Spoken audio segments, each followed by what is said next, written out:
Dear students, अब तक हमने जो एल्जेब्रिक आइडेंटिटीज़ की हैं उसमें हमने a प्लस बी का होल्स मतलब टू टर्म से डील किया है।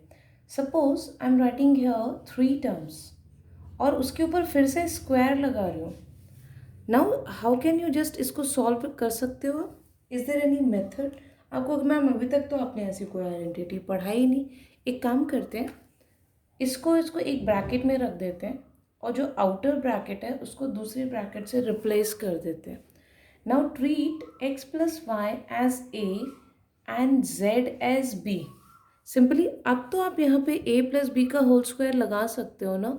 तो what the identity says, A का स्क्वायर कर दिया मैंने, ठीक है, प्लस बी का स्क्वायर प्लस टू ए जो कि मेरा x प्लस वाई है एंड b, राइट। अब मैं इसके ऊपर फिर से आइडेंटिटी लगा सकती हूँ यहाँ पे, x का square y square two x y. अब z स्क्वायर को कुछ नहीं करना है, ऐसे ही रहेगा, two x z and two y z. Now I have six terms. Out of six term any two और थ्री और मोर कुछ भी हो सकती हैं आपकी। Is there any like term so that I can add the coefficients? Is it so? है कोई? नो। इट मीन्स मैं स्क्वायर वाले टर्म्स को पहले लिखती हूँ यहाँ पे, एक्स का स्क्वायर वाई का स्क्वायर एंड जेड का स्क्वायर। अब आप ये देखिए बच्चा, मेरे पास तीन नंबर थे एक्स वाई एंड जेड, तो इसका मतलब जो फर्स्ट थ्री टर्म्स होंगी आपकी वो होंगी square of all the three terms, right. Next आपकी जो टर्म्स हैं एक दो तीन, अब मैं उनको लिखने जा रही हूँ, two x y two y z and two x z. ये कॉम्बिनेशन में है दो दो के। मेरे पास तीन नंबर है ना, एक्स वाई जेड। देखिए पहला, सबके आगे आपको टू लगाना है, all the terms are positive, कोई भी नेगेटिव नहीं है यहाँ पे। उसके बाद पहले में आपको एक्स वाई यूज़ करना है, दूसरे वाले में आपका वाई जेड हो गया और तीसरे वाले में एक्स जेड हो गया। तो ऐसे करके बच्चा ये आइडेंटिटी हमारी यहाँ पे बन गई और यही आइडेंटिटी, ठीक है, हम क्वेश्चन नंबर 4 में यूज़ करने जा रहे हैं। In that question we have three terms, ठीक है, थ्री टर्म्स होंगी और बस आपने आइडेंटिफाई करना है पहली दूसरी तीसरी टर्म कौन सी है, तीनों के स्क्वायर करने हैं, फिर कॉम्बिनेशंस में आपको लिख करके उसको कंप्लीट करना है, ठीक है। So move on to your exercise. Exercise थोड़ी सी लेंथी है आपकी, I am just trying to do that कि मैं सारी आइडेंटिटी आपको एक साथ ना कराऊं। एक एक आइडेंटिटी आपको करने से थोड़ा सा आसानी होगी बेटा उसको समझने में, राइट। तो next move on to question number 4। Question number 4 का first part, x plus two y plus four z का होल स्क्वायर। तो when you compare with your identity, तो बच्चे टर्म्स से पहचानिए, ये मेरी फर्स्ट टर्म, ये मेरी सेकेंड टर्म और ये मेरी थर्ड टर्म। तो आइडेंटिटी आपको यहाँ लिखनी है यूजिंग आइडेंटिटी, राइट। आप जो भी आइडेंटिटी यूज़ करेंगे इन एनी क्वेश्चन वो आपको लिखनी है बच्चा, ठीक। एक्स का square y square z square, अब कॉम्बिनेशन में x y y z and x z, right, clear है। तो सबसे पहले हम अपनी आइडेंटिटी यहाँ पे यूज़ करते हैं, आप इसको चाहे तो ब्रैकेट में भी रख सकते हैं यहाँ पे। चलिए पहले तीनों टर्म का स्क्वायर करना है, एक्स का स्क्वायर, दूसरी है मेरे पास में टू वाई का होल स्क्वायर, तीसरी है मेरे पास फोर जेड, खत्म हो गया काम स्क्वायरिंग वाला। अब कॉम्बिनेशन पे आइए बच्चा, अब ऊपर देखने की ज़रूरत नहीं, आप चाहें तो देख सकते हैं एक्स और टू वाई, मेरा पहला एक्स और टू वाई, ठीक है, प्लस फिर टू वाई और फोर जेड, दूसरा, तीसरा बच्चा एक्स और 4z। ये देखिए बच्चे, क्या कोई पेयर मेरा यहाँ पे छूट रहा है? नहीं छूट रहा ना। तो बस आफ्टर दैट आपको इन्हें सॉल्व करके लिख देना है। ये आ जाएगा आपके पास x का square 4y square 16z square plus multiplication के बाद 4xy, यहाँ पे आ जाएगा 4 4 16 yz and 8xz. This is the answer. Okay, अब मैं बच्चा आपको एक इसी का बी 6 पार्ट यहाँ पे करा रही हूँ जो आपका फ्रैक्शन से भी रिलेटेड है, ठीक है, और उसमें माइनस भी यूज़ हो रहा है कहीं ना कहीं, तो बच्चे कंफ्यूज हो जाते हैं कि हमें उसका क्या करना है। ओके, आइडेंटिटी मेरी यहाँ लिखी हुई है इसलिए I am not going to just erase that, मुझे हेल्प हो जाएगी वहाँ पे। 6 part 1/4a minus 1/2b plus 1 का होल स्क्वायर। बच्चों बिफोर यूजिंग द आइडेंटिटी ना, चलिए आप जस्ट मैं इसको नीचे वाले को तो रब कर ही सकते, ओके फाइन, ठीक है। बिफोर यूजिंग द आइडेंटिटी मुझे इसे थोड़ा सा मॉडिफाई करना है। मॉडिफाई इस सेंस में करना है, देखिए in the identity we have only addition, तो सब्सट्रैक्शन की फॉर आइडेंटिटी बच्चे कंफ्यूज हो जाते हैं, तो keep the subtraction in bracket. और हम इसको जो लिखेंगे ना, इसको भी थोड़ा सा मॉडिफाई कर लेते हैं।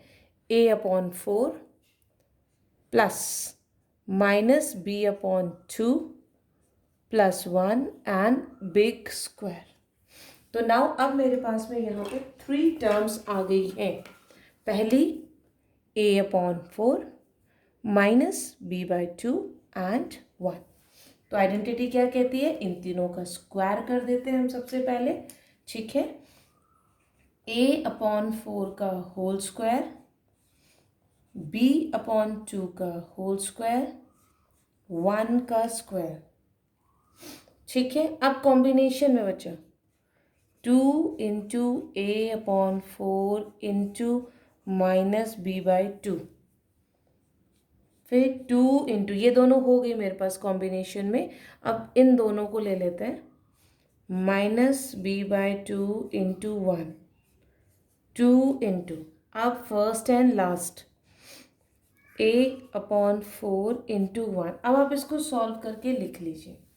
तो जब व्हेन यू सॉल्व इट ना, ये आपके पास आएगा a का square upon 16, minus into minus plus हो गया, b का square upon 4 and plus 1।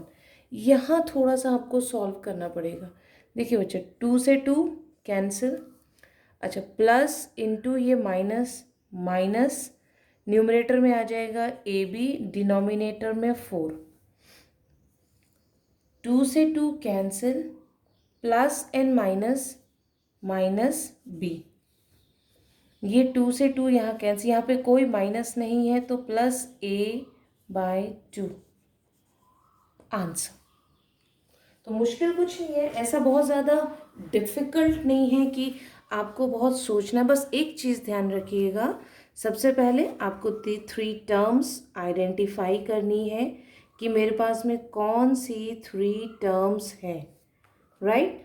After identification मुझे ये चेक करना है कि जितनी भी मेरी टर्म्स हैं वो पॉजिटिव होनी चाहिए। If is there in negative term, keep the negative in the bracket just like here, okay. बस उसके बाद 3 स्क्वायर वाली टर्म होनी चाहिए आपके पास, बाकी दोनों कॉम्बिनेशन में होनी चाहिए। 3 टर्म, सॉरी, बाकी 3 कॉम्बिनेशन में होनी चाहिए। नेक्स्ट आता है बच्चा क्वेश्चन नंबर 5। क्वेश्चन नंबर 5 में मैं आपको सेकेंड पार्ट करा रही हूँ, वो उसका रिवर्स है बच्चा। राइट हैंड साइड आपको गिवन है जिसमें 6 टर्म्स हैं आपके पास, and you have to write your expression in this type. Squaring में उसको लिखना है, ठीक है। चलो लेट्स स्टार्ट।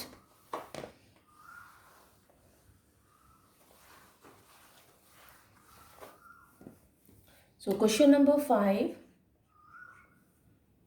सेकेंड पार्ट,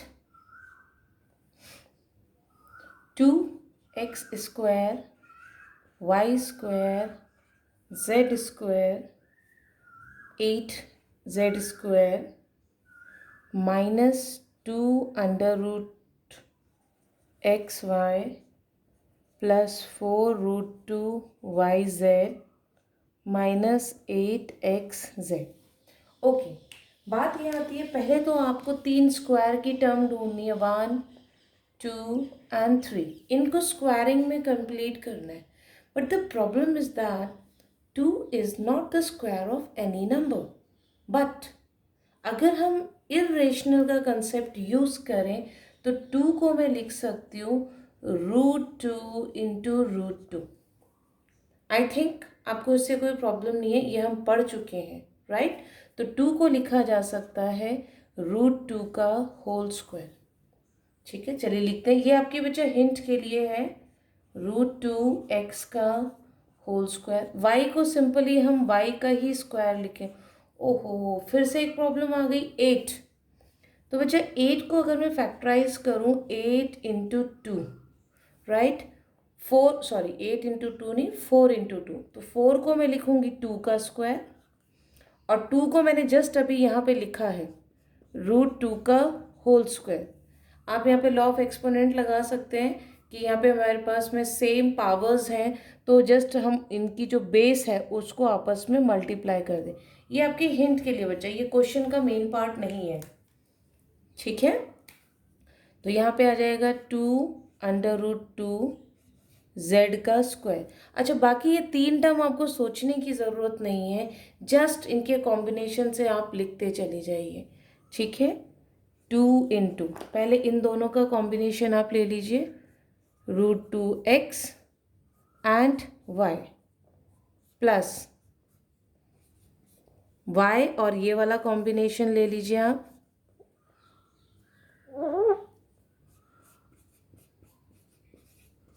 ठीक है। ये z और 2 को बच्चा थोड़ा सा कोशिश करिएगा अलग अलग बनाने।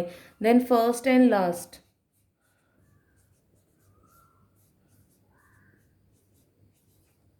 ये आपका नंबर हो गया। बट अगर आप ध्यान दें बच्चा, यहाँ पे नेगेटिव भी है मेरे पास में, उसका क्या करें। अच्छा, एक काम करते हैं, मेरे पास देखिए फर्स्ट x और y इन्वॉल्व है, तो मैं दोनों के आगे नेगेटिव लगा देती हूँ, ठीक है। सेकंड में y और z प्लस के हो गए। थर्ड वाले में आपका x और z नेगेटिव है। क्या ये पॉसिबल है बच्चा कि कहीं पे आपका एक वेरिएबल नेगेटिव हो, एक जगह पॉजिटिव हो? कहीं आपको ऐसा दिखाई दे रहा है कि एक वेरिएबल जो है वो बिल्कुल एक ही जैसा है? यस, x जो है बच्चा वो हर हालत में नेगेटिव है, तो इट मीन्स जहाँ जहाँ पे x है अप्लाई नेगेटिव साइन। तो देखिए, जब आपने यहाँ नेगेटिव साइन अप्लाई किया तो ये टर्म पूरी नेगेटिव हो जाएगी, ये रही हमारे पास। फर्स्ट टर्म पॉजिटिव रहेगी, sorry second term, third one आपकी फिर से नेगेटिव हो जानी है, राइट। तो बस बच्चा लास्ट में हमारे पास एक आंसर बचा है, जो तीनों स्क्वायर्स में हमने नंबर लिखे हैं इंक्लूडिंग दिस नेगेटिव साइन, इनको just keep them in one bracket and that's your answer, right. आप इसको 2 टाइम्स और लिख सकते हैं क्योंकि हम यहाँ पे फैक्टराइजेशन कर रहे हैं हमारे, ठीक है। तो आप यहाँ 2 टाइम्स और लिखेंगे, प्लस y 2√2z, ऐसे ही √2x plus y 2√2z, that's the final answer. तो अच्छा, this is all about question number 4 and 5. Do the remaining part in homework.